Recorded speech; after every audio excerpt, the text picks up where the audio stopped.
Baik, Assalamualaikum warahmatullahi wabarakatuh. Eh, Perkenalkan, kami dari kelompok 5 mata kuliah teori akuntansi, akan mempresentasikan mengenai hasil resum yang telah kami buat sebelumnya. Sebelumnya, izinkan saya memperkenalkan anggota kelompok 5. Yang pertama ada Aditya Gunawan, kemudian Agnes Walaidil, dan saya sendiri Aisyah Riani Mirza. Next, selanjutnya, pada hari ini kami akan membahas materi terkait proses perekayasaan, konsep informasi akuntansi, kerangka konseptual, prinsip akuntansi berterima umum, otoritas kerangka konseptual, dan struktur akuntansi.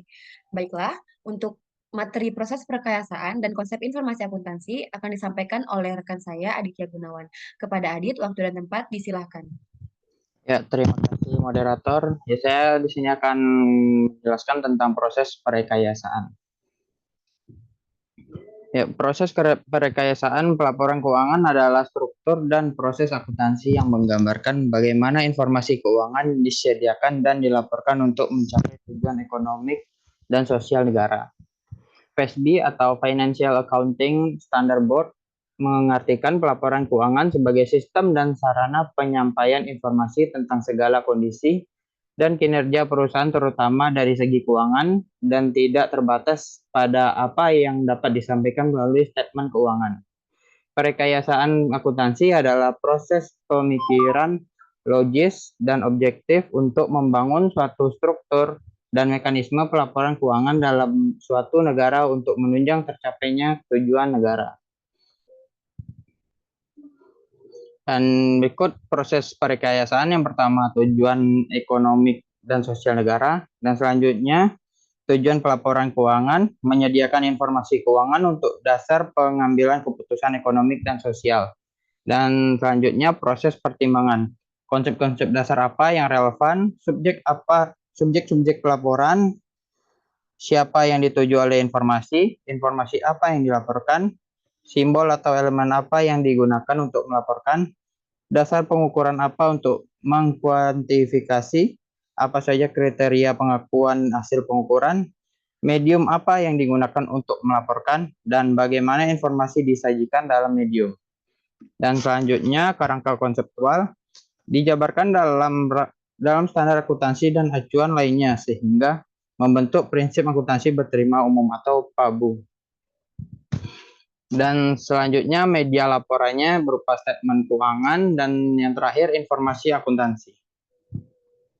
Yang selanjutnya perekayasaan sebagai deduktif. Hendrickson 1982 menguraikan aspek-aspek yang harus dipertimbangkan dalam perekayasaan sebagai penalaran deduktif normatif untuk menghasilkan kerangka teoritis akuntansi. Yaitu yang pertama, pernyataan postulat yang menggambarkan karakteristik unit-unit usaha atau entitas pelapor dan lingkungannya. Pernyataan tentang tujuan pelaporan keuangan yang diturunkan dari pernyataan postulat.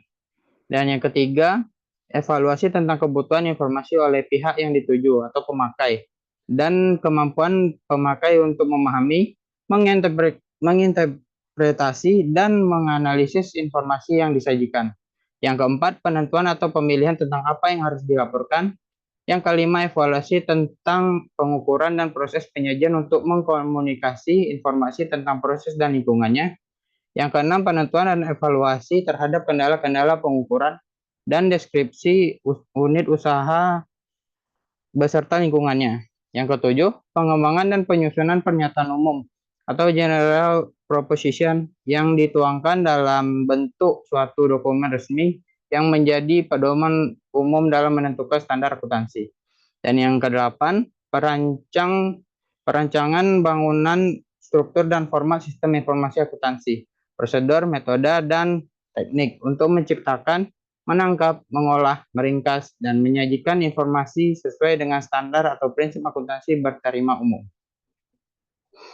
Selanjutnya, siapa yang merekayasa? Badan Legislatif Pemerintah, DPR, dan MPR membentuk komite atau tim khusus yang ada di bawah kendalinya untuk perekayasaan tingkat nasional seperti misalnya Securities dan Exchange Commission atau SEC yang ada di bawah Kongres Amerika. Walaupun dalam kenyataannya perkayasaan di tingkat nasional secara teknis diserahkan oleh badan legislatif kepada profesi atau badan khusus untuk tujuan itu, tetapi badan legislatif mempunyai kekuatan yuridis dan politis untuk menentukan hasil akhir perkayasaan. Badan legislatif tidak melakukan sendiri perkayasaan pelaporan, tetapi tugas itu diserahkan kepada badan independen yaitu FASB. Dan kemudian badan legislatif hanya berfungsi sebagai pengawasnya. Dan yang selanjutnya aspek semantik dalam perkayasaan. Proses semantik ini adalah memilih dan menyimpulkan objek-objek fisik kegiatan perusahaan yang relevan menjadi objek-objek yang disebut dengan elemen statement keuangan. Elemen-elemen itu sendiri belum bermakna dan menjadi informasi sebelum diukur dengan cara tertentu agar besar kecilnya elemen dapat dirasakan manfaat dan atau pengaruhnya. Agar dapat diolah dan disajikan dalam bentuk informasi keuangan, objek-objek fisik harus dikuantifikasi ke dalam satuan yang homogenus sehingga satuan tersebut dapat menggambarkan besarnya atau size dan hubungan relationship antara objek.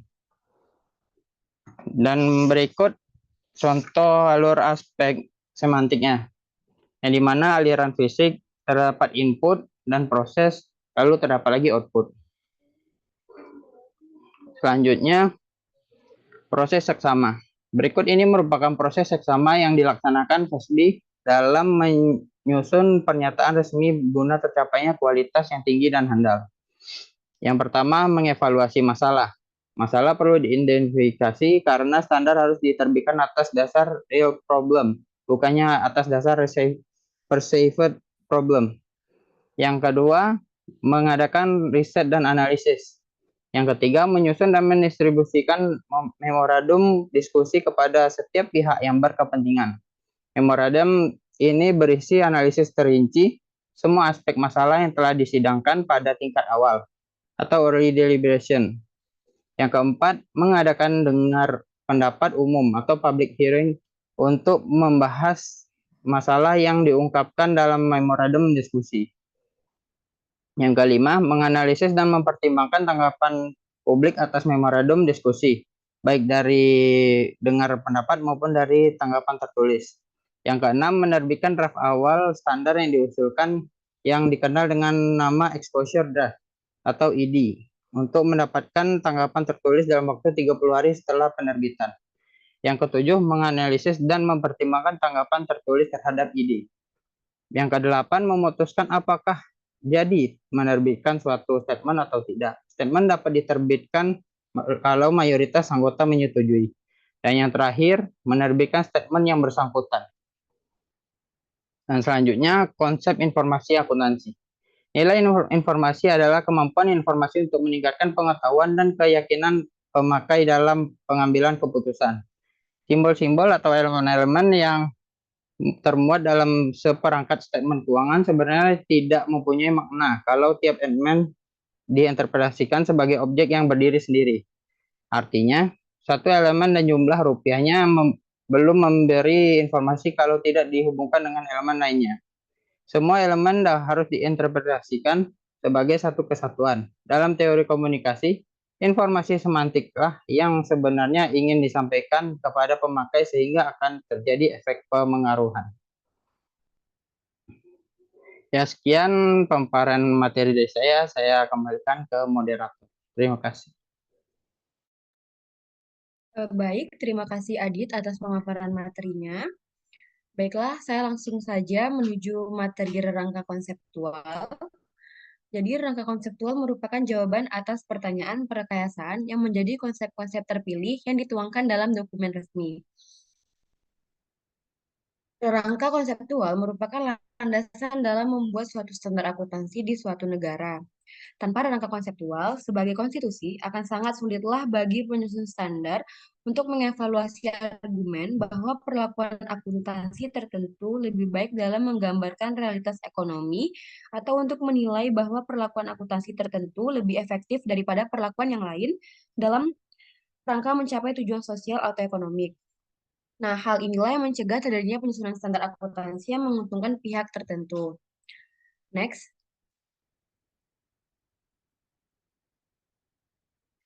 Kemudian, menurut Kam pada tahun 1990, ada beberapa manfaat dari rangka konseptual. Yang pertama yaitu memberi pengarahan kepada Badan Penyusun Standar Akuntansi. Kemudian yang kedua menjadi acuan dalam memecahkan masalah akuntansi yang ditemukan. Yang ketiga, menentukan batas-batas pertimbangan dalam penyusunan statement keuangan. Yang keempat, meningkatkan pemahaman dan keyakinan pemakai laporan keuangan. Yang kelima, meningkatkan keterbandingan statement keuangan antar perusahaan.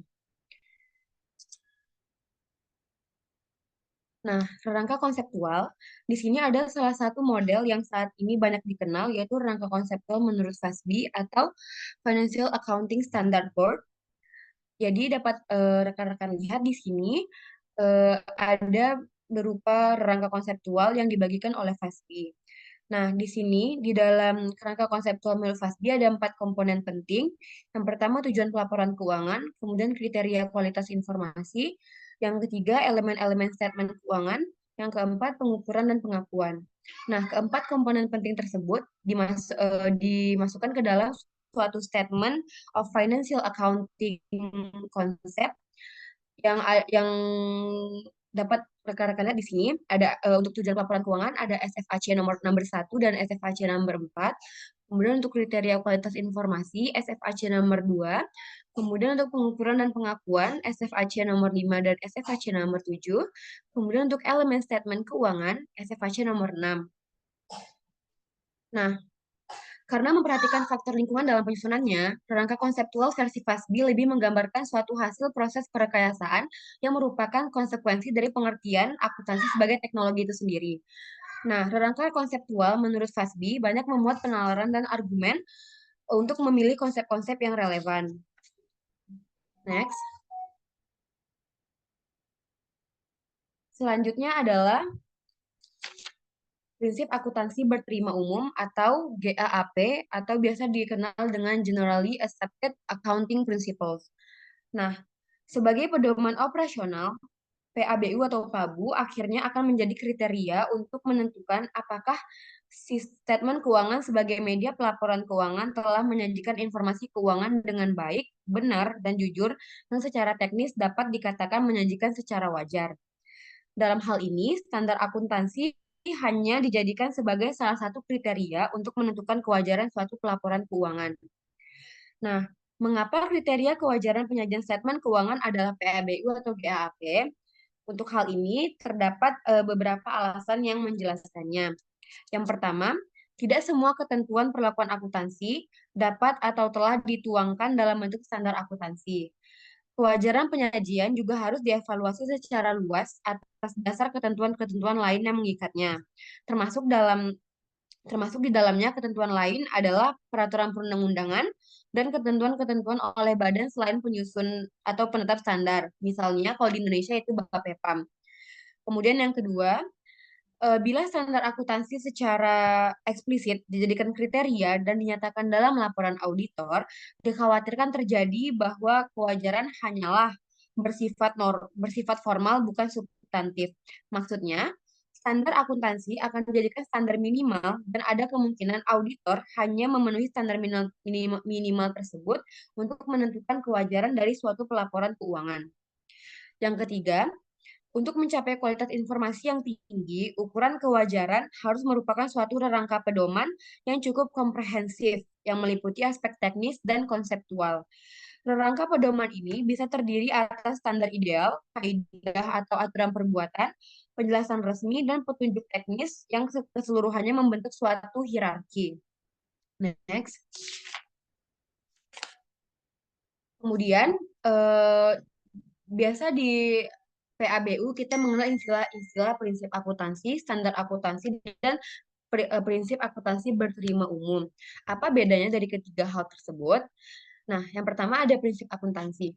Itu merupakan segala ideologi, gagasan, asumsi, konsep, postulat, kaidah, prosedur, metode, dan teknik akuntansi yang tersedia, baik secara teoritis maupun praktis, yang berfungsi sebagai knowledge atau pengetahuan.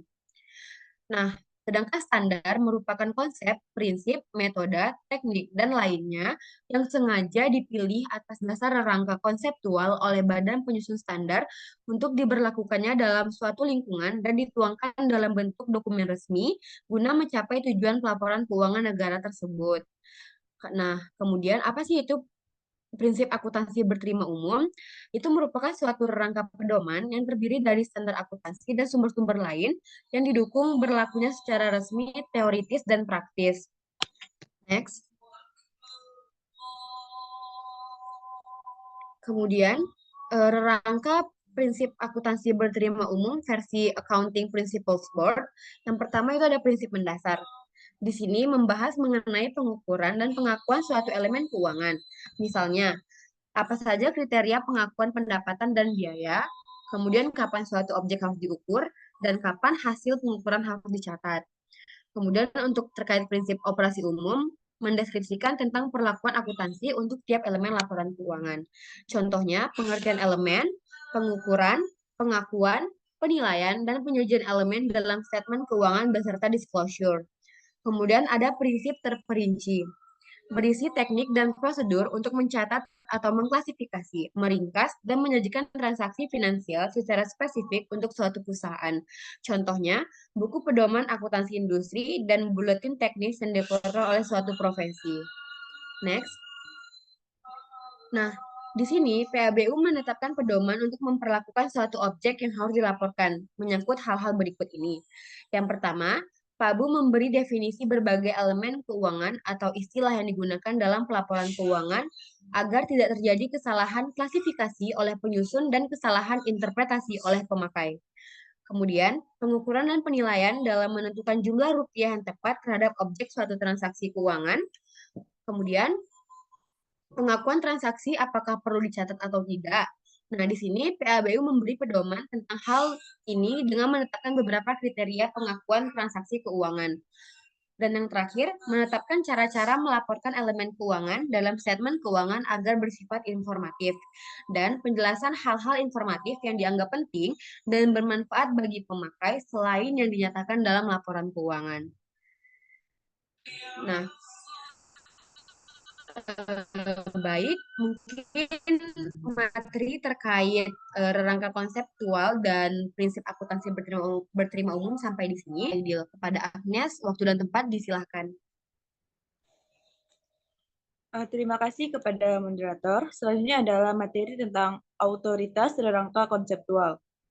Rangka pedoman PABU versi Rubin dan SAS nomor 69 menetapkan rangka konseptual pada tingkat yang paling tidak autoritatif, yaitu tingkat 4 kanan dalam Rubin dan hierarki dalam SAS nomor 69. Secara teoritis, rangka konseptual mestinya menjadi landasan rangka PABU tersebut. Hal tersebut ini terjadi lantaran sejarah pengembangan standar profesional di Amerika. Sebelum dibentuk Badan Penyusunan Standar AICPA, banyak mengeluarkan penerbitan yang dianggap dapat dijadikan sumber prinsip akuntansi. Karena disarankan perlunya standar, dibentuk Accounting Principle Board atau APB yang ada di bawah AICPA untuk merumuskan standar akuntansi. Penerbitan APB sering dianggap bias dan menguntungkan auditor dan kliennya karena tidak ada wakil dari pemakai laporan yang duduk dalam keanggotaan APB. Kemudian, badan tersebut diganti dengan Financial Accounting Standard atau FASB yang tidak berada di bawah AICPA sehingga kedudukannya lebih netral. Selanjutnya yaitu standar yang diturunkan dari SAAC harus dirumuskan dalam bentuk Statement of Financial Accounting Standard untuk dapat mengganti standar yang sekarang berlaku. Secara spesifik, FASB menyatakan dalam pengantar SAAC nomor 2 bahwa SAAC tidak dengan sendirinya.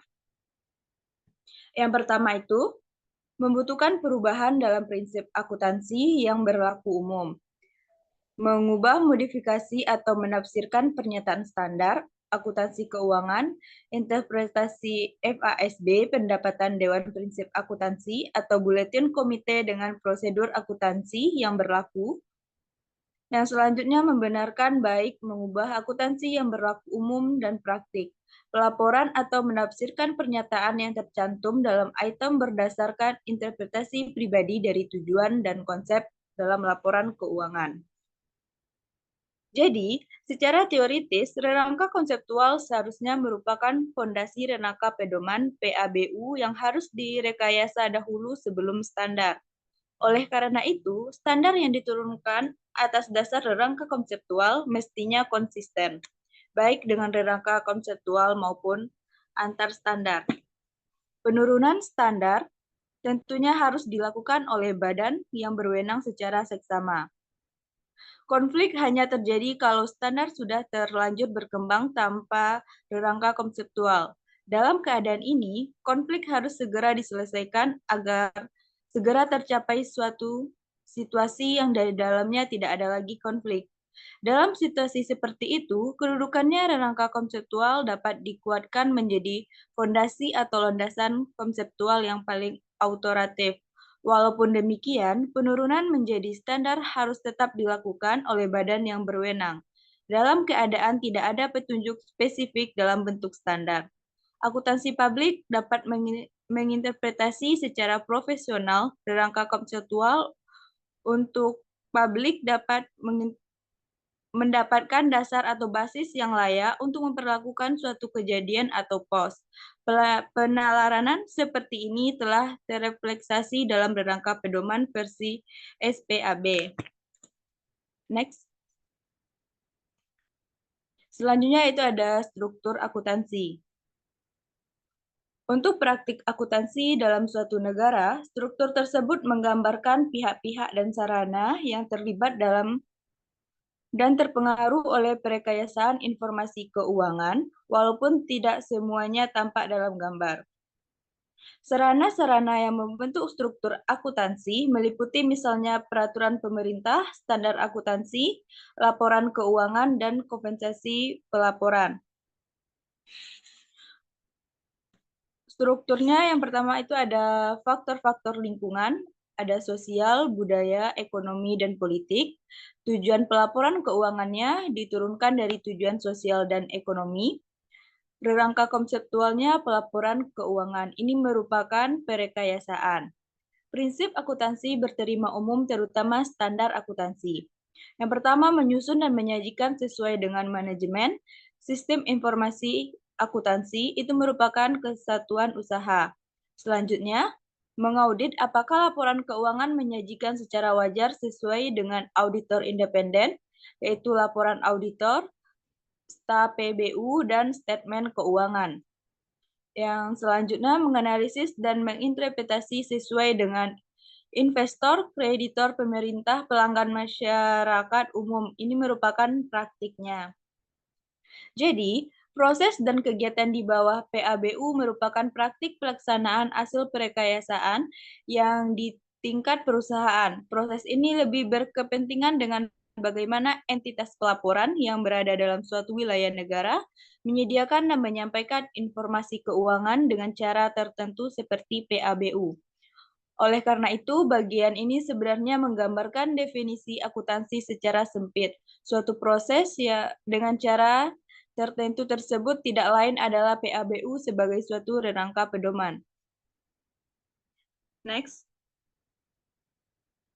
Selanjutnya ada bidang studi. Struktur ini dapat menjadi basis mengenali mata kuliah apa saja yang harus ditawarkan dalam program studi akuntansi, serta kompetensi yang harus dicapai tiap mata kuliah. Kompetensi dalam materi untuk memberi kemampuan peserta didik untuk menyusun dan menyajikan informasi sesuai dengan PABU dapat diracik dalam suatu mata kuliah akuntansi pengantar, menengah, dan lanjutan. Yang kedua ada bidang profesi. Bila dipandang dari profesi atau pekerjaan yang ditawarkan oleh akuntansi, struktur ini juga menggambarkan kesempatan karir bagi mereka yang menguasai seperangkat pengetahuan akuntansi. Bagi orang yang terjun ke pemerintahan, penyusunan standar Badan Pemeriksa Keuangan, Badan Pengawasan Keuangan Pemerintah, atau Pembina Pasar Modal. Yang terakhir, fungsi auditor independen. Dalam melaksanakan audit, auditor independen harus memenuhi kriteria standar kualitas pengauditan yang disebut standar pengauditan berterima umum. Selanjutnya, hal ini penting dapat digambarkan oleh struktur akuntansi, fungsi auditor independen dalam pelaporan keuangan, karena pihak pemakai biasanya terpisah dengan pihak manajemen, baik secara administrasi atau operasional. Sekianlah penyampaian materi dari saya kembalikan ke moderator. Baiklah, terima kasih kepada Agnes atas penyampaian materinya. Baiklah, dengan berakhirnya penyampaian materi oleh Agnes, maka berakhir pula penyampaian materi dari kelompok 5 untuk mata kuliah teori akuntansi. Dari awal hingga akhir, lebih kurangnya kelompok 5 mohon maaf apabila ada kesalahan. Terima kasih atas kesempatannya. Kami tutup. Wabillahi taufiq wal hidayah. Wassalamualaikum warahmatullahi wabarakatuh.